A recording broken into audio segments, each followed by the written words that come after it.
Good morning. It's Dr. Dan from the Balancing Center. I've lost my voice a little bit and using it a lot and trying to keep the energy moving in these times.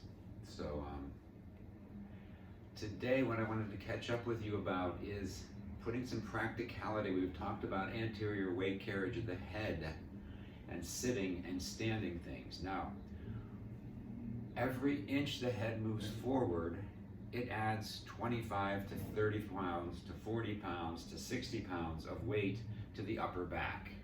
Remember, we talked about the nerves in the upper back are your emergency nervous system, which raises cortisol, which is our inflammatory excitatory hormone, and it reduces GABA and the other good feeling chemicals in the body and telling your body that it's safe and it's grounded. So the stepping back and the sitting properly. Now, what you don't understand sometimes is that if the head moves an inch and a half forward, it averages about 40 pounds of additional weight on your spine. It's right where the spine is connected to your emergency nerve system. So even though it seems like we're sitting here and relaxing, if you're on your phone and you're looking down like this, how far forward is your head going? So getting into the position in the sitting pose so that your body is supported, I can still be doing the same thing. I may need to hold my phone up just a little bit more, but all I need to do is glance down. So the weight carriage of your head, every time it moves an inch forward, your 12 to 15 pound head becomes a 40 pound head. If it moves 2 inches forward, it becomes a 70 pound head.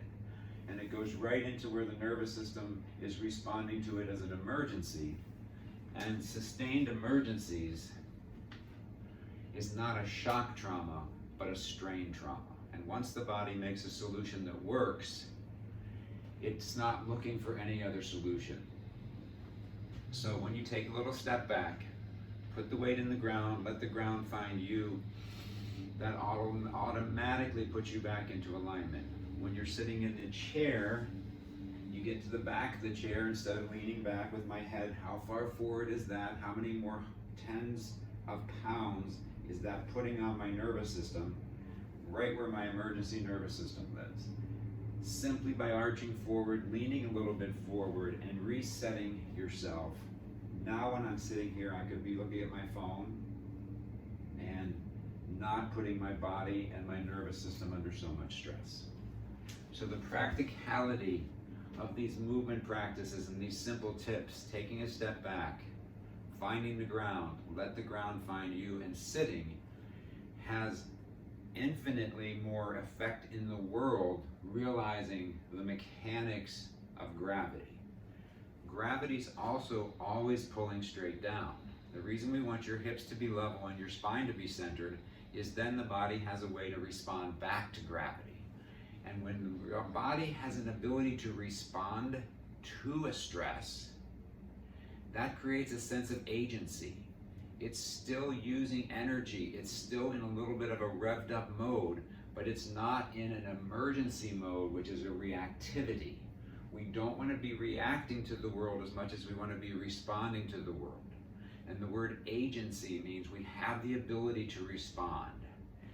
We have the responsibility to take care of ourselves and take care of others.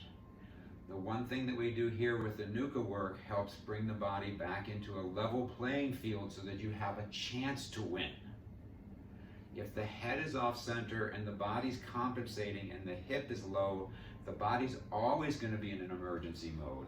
So a lot of these simple practical tips don't necessarily make as much sense to everybody else. That's why people need to know that their atlas, their upper cervical area, needs to be checked and corrected if it's off. And then in the integrative work that we do where we're helping the communication, we're helping you exit out of emergency programs that are no longer necessary. The take a step back, the sit in your frame, the opposite arm, opposite leg, the practices that we've been showing you again that are already on our resource for the foundational movement practices are simple but profound ways to increase your body's ability to respond to stress.